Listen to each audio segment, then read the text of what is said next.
And welcome back to the second half of Headlines. Frankie Darcell with you, to all of my friends and our just incredible listeners. I think you guys are the smartest people on the planet, especially when we talk about engaging our communities, what's happening not only here in the city of Philadelphia, but around the region and around the state and the world. That's why I love you guys to life, and there's absolutely nothing you can do about it.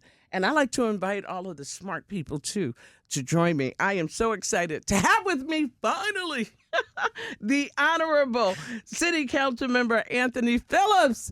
Welcome.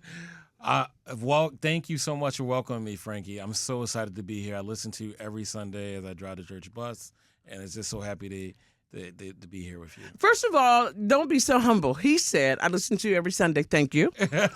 Secondly, he said, while I drive the church bus. Yes, the church First of all, you got to say hello to all the people who are listening that are on the bus this Sunday morning. Hello, Salem. Hey, Miss Myers. Hi. How you doing, Miss Helen? Hi, everybody. Miss Dale. Good to see you. Yeah. Listen, and as an elected member of the body of the city council, you still get up Sunday morning and drive the bus. I do. It's really good. I mean, to be honest with you, it helps me stay focused, replenish, and also a lot of the seniors on the bus, they keep me humble. They keep me thinking about ideas. First of all, I always thought that you were just the bomb, and just as a person that just speaks volumes to your character and your integrity.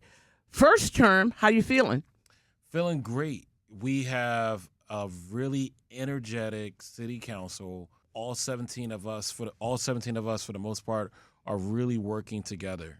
Council President Kenyatta Johnson has this ability to say, like, we all have to work together for the city of Philadelphia. Mm-hmm. He's not about us forming cliques and about us working in not a unison. He's not a yeller. He's not a screamer. He's really there to help us mentor. And I think we're all coming together with ideas to help the city move forward. So I think it's been really good so far. You know, I love for the most part, that means there's one or two that, folks are working with. But I'm not here to talk about the city council. I don't want to say there's literally one. Yeah. It is going to be an interesting week, and I have you for a short period of time. Yes. This week, Pennsylvania is always in play. And right now, it is absolutely in play. It is a swing state. People talk about a swing. I don't think it's a swing state. It is one of the important states. Every state is important. And now the race is on. I want to hear your take on Vice President Kamala Harris and a candidate for President of the United States. She was able to galvanize all of the delegates she needs, and now we're just waiting on the convention. Vice President Kamala Harris has energized this entire campaign. When Joe Biden decided to endorse her, I was immediately shocked because it was like, oh, my God, we only have a few months to the election. How are we going to get the public to really understand how important it is to support Kamala Harris in such a short period of time?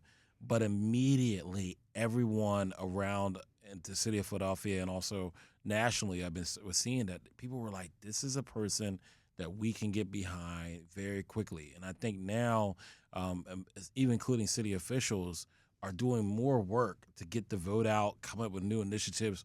I think it's just energized everyone. I mean, we have young people that have now organized events and programs, and we also have a lot of, Black affinity groups in general, from Muslim groups to other religious groups, and then we also have other community groups that are now organizing things. And I think it says a lot about what is to come. I just want to say quickly that young people, we do not have the ability to stand on the sidelines right now because at the end of the day, our future is determined. So a lot of the seniors who have young people in their household working with if you're like a grandmother or mother and you know people that are not voting, you need to tell them to vote because we can't afford to be on the sidelines this time around. Yeah, and we've talked about Project 25, and outside of Project 25, I think a lot of what those who have been real aware and understood the landscape that we're working in,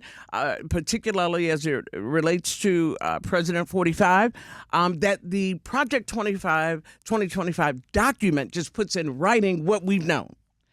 And what we've known is something different when it's actually in a document. So referring to some of those far right-wing initiatives, people have been referring to Project 2025 as a document for the initiatives if the Republicans are successful in November, putting those things into place. And the city of Philadelphia, one of them, for example, being able to say, we will pull money back federally for law enforcement and input the opportunity for the National Guard to come into communities. As a sitting city council member, clearly the numbers are down in the city of Philadelphia, still more than where they should be. But how do you respond to that one initiative as it relates to Project 2025 and Donald Trump? I will tell you this much. I don't care what happens in terms of if in 2025, we want to be able to have the right president, which is going to be Kamala Harris. But if it's not Kamala Harris and it's Donald Trump and he comes into our city with those type of ideas, initiatives, we are going to defend democracy. You cannot have these unilateral laws, these unilateral tyrannical decisions made for our city. And we're going to make sure that we're going to do everything within the law and also within our own jurisdiction to protect those things from happening. One of the things that we also are hearing that, the police are going to be getting immunity under Donald Trump, right? We don't need police officers getting immunity. We don't get anyone getting immunity. No one is perfect and no one is above the law. And we all need to be aware of that. And also people need to understand that Project 2025 is literally leading us into a tyrannical reign. And it's literally about changing the entire scope of how we govern and how we protect our freedoms. And I think if people don't wake up and see that, people are not going to realize how important this election is. So I'm glad that we're talking about that. But yes, the city is going to be prepared. We will not let any of this nonsense happen without a big fight. So we're going to make sure that we protect our citizens as much as possible. The Honorable City Council Member Anthony Phillips is my guest. Reverend Dr. Rocky Brown is joining me as well. Now, this past week, Vice presidential candidate Kamala Harris spoke in Atlanta, and she had this is just one portion of what she had to say because the former president would not debate. The momentum in this race is shifting. And there are signs that Donald Trump is feeling it. You may have noticed. So last week, you may have seen, he pulled out of the debate in September he had previously agreed to.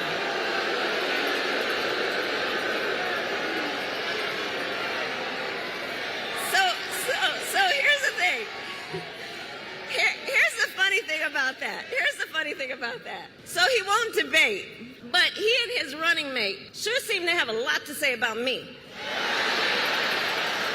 And by the way, don't you find some of their stuff to just be plain weird? Well, Donald, I do hope you'll reconsider to meet me on the debate stage. Because as the saying goes, if you've got something to say, say it to my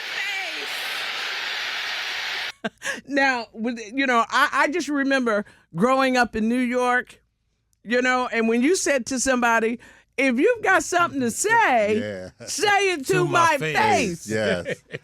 The fact that Rocky, she has literally stood up and said, what you gonna do? Right. I mean, listen. I mean, that's when you're on the playground and you just what you gonna do? What you gonna do? And when she said that day, it just resonated with that audience in particular.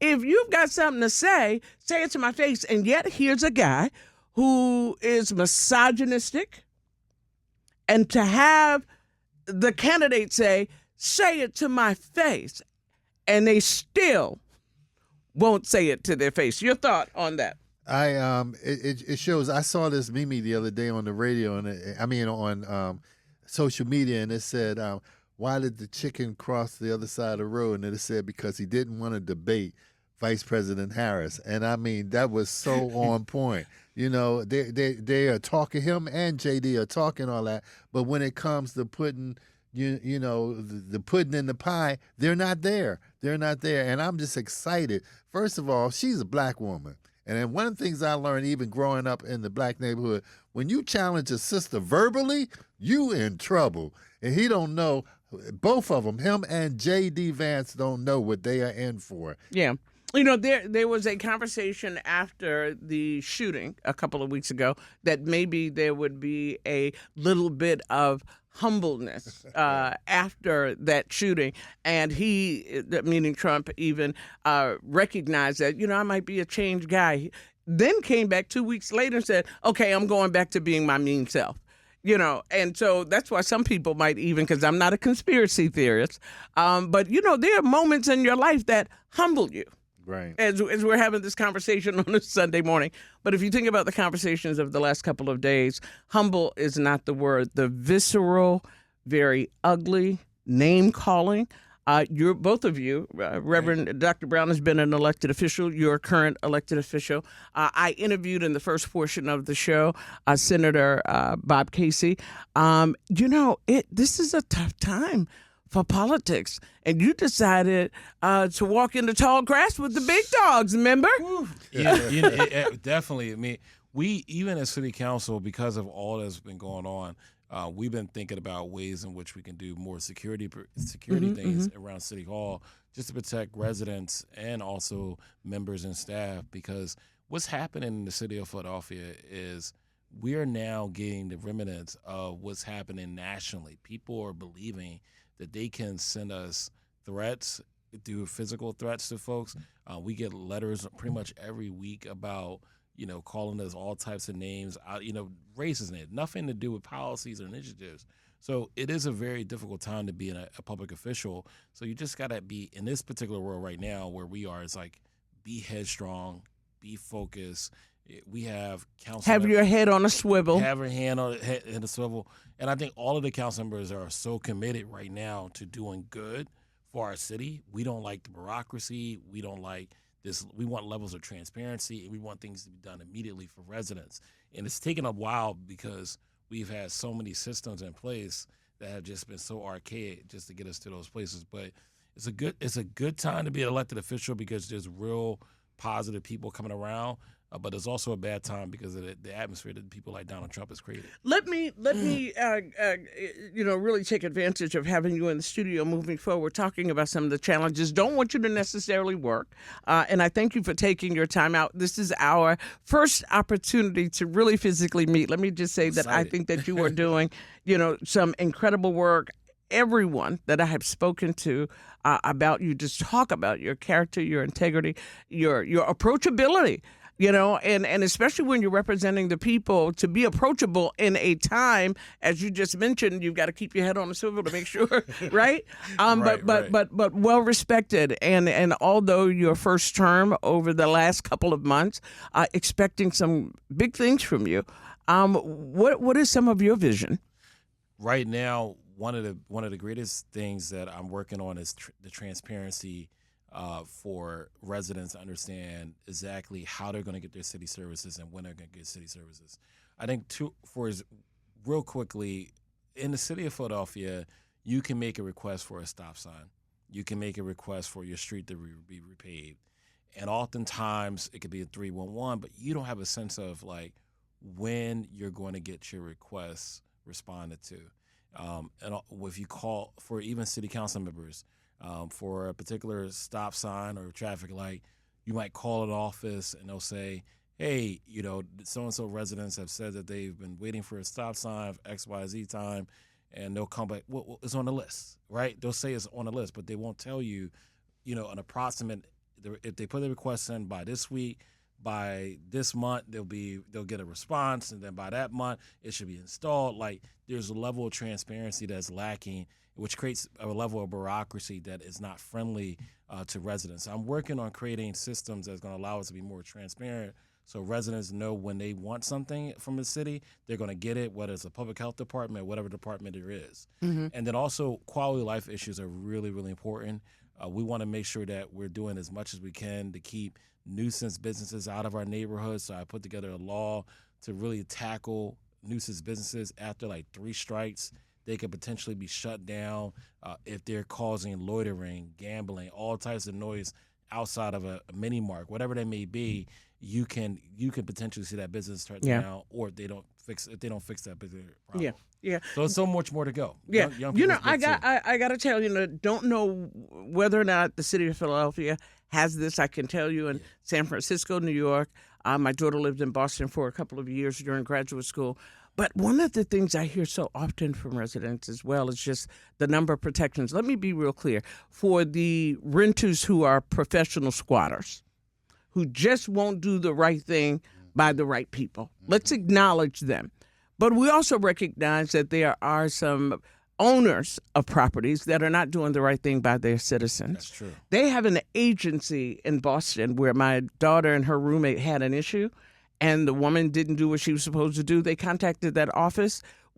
That woman didn't call them back for like almost 2 days. When I tell you they contacted that office at 9 a.m., that woman was calling them at 10 o'clock saying, I told you I was going to get it fixed, and got it fixed within 10 hours. Wow. I think that, it's kind of like an oversight for citizens to be able to hold property owners who rent accountable.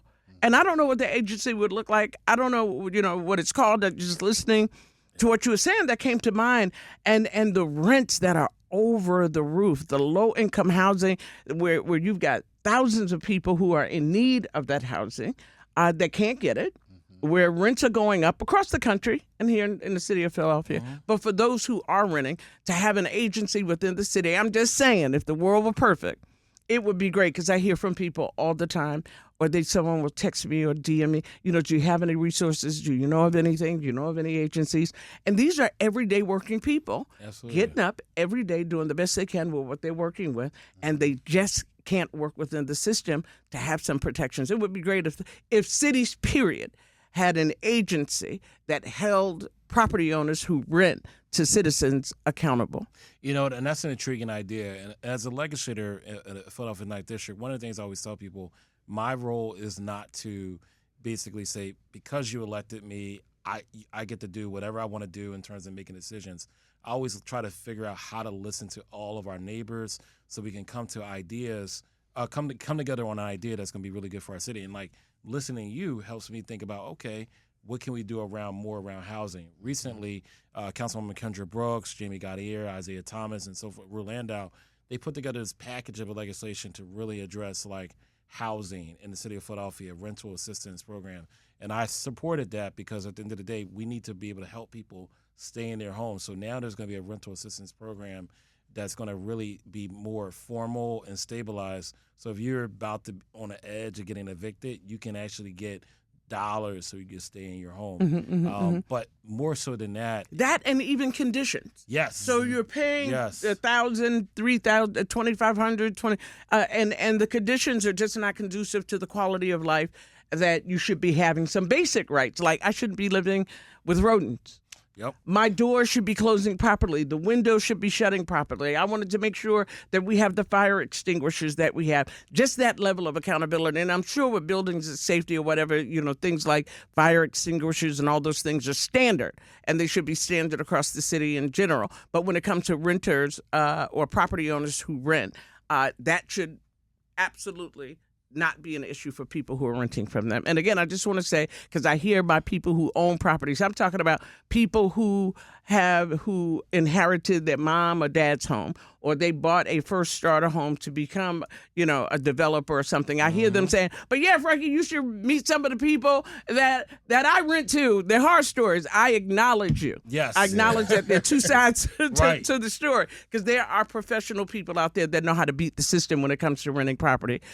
So I acknowledge you. I just want to say that for the record. But that's one of the things, because I got an email just this week from someone who is really, this woman is going to work every day doing what she's supposed to do. It's she and her husband, all right, and their 2 children, just trying to make it work in a property situation where they have a lease, that they are not getting the services that they need from the property owner, but the property owner is expecting their rent at the first of every month. Yep. That's all I'm saying. Yep, exactly. And that's one of the things we're dealing with now is just like we have people in the city of Philadelphia who will take full advantage of a system, and they're not there to get help. And so we got to make sure that some of the property owners are also not going to be taken advantage too.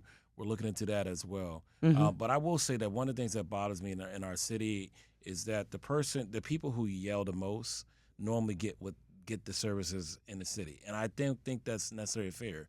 If you make one phone call or one email, it should be enough to get the services that you need. And I think we just need to because when you were talking about that example of like somebody came to help them, a lot of times in our city, it's somebody who's probably called 45 million times before they get the service, but it shouldn't have to be that way. Yeah, and it goes back to, just like you said, you can call and ask for a stop sign.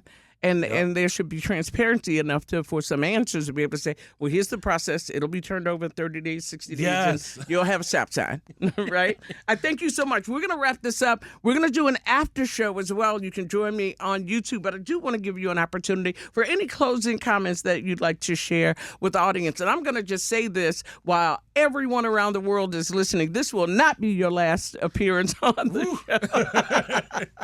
show. I just want to say, Philadelphia, get out there, mobilize, tell a friend, tell a family members, walk your neighborhoods, register people to vote. We got to get Kamala Harris elected. And if Kamala Harris gets elected and Josh Shapiro becomes our vice president, which he's amazing, by the way, we will have the opportunity to have an African-American governor. Yeah. And the first Speaker of the House is black, and then majority appropriations is black, Jordan Harris. So it's going to be a good time in the city of Philadelphia for leadership. All right. Yes. I thank you so much. Reverend Dr. Rocky Brown, thank you. Always good to have you on the show. We'll do the after show. Join us on YouTube. And, of course, the Honorable Anthony Phillips, City of Philadelphia. Always good to have you here. And here's the other thing. We've got to do some shows, too, where you just make me laugh. Because you see what I'm saying? He just makes me laugh. It's so infectious. It's that my weeks get so busy. And just setting up even this interview, before we even got to the time, I think we spent, 15 minutes laughing about whatever. Yes. It's so healthy. It made my spirit feel so much better. Thank you. I'm Frankie Darcell. That's going to do it for me. More of Philly's best yard to be in Thobex is on the way. We're 105.3.